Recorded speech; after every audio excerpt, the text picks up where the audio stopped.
L'audience solennelle est ouverte, vous pouvez vous asseoir, je vous remercie.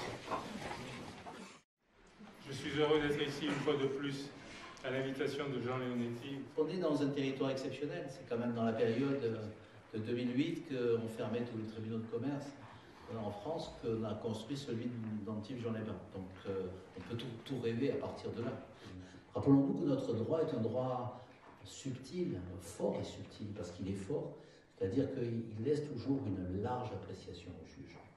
Et le jour où on fera des lois tatillonnes, et je remarque une fois de plus que la main tremblante, malheureusement, du législateur, de temps en temps, ne tremble très peu et remplit des pages, peut-être un peu, parce que dans la Ve République, les ministres sont un peu tentés de faire leur loi.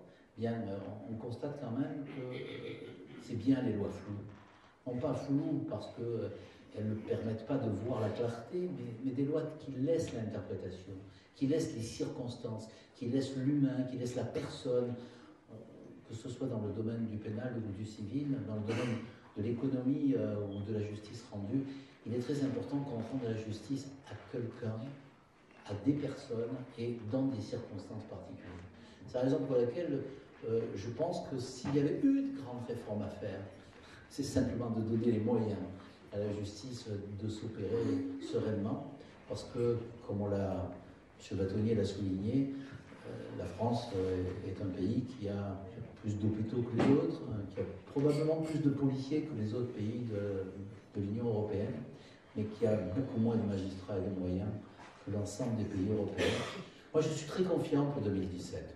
Bon, vous ne savez pas pourquoi, mais enfin, c'est une année électorale. Et l'année électorale, c'est toujours bien, parce que la fin de l'année électorale, celui qui s'en va est plus généreux que celui qui arrive. Voilà, c'est comme ça.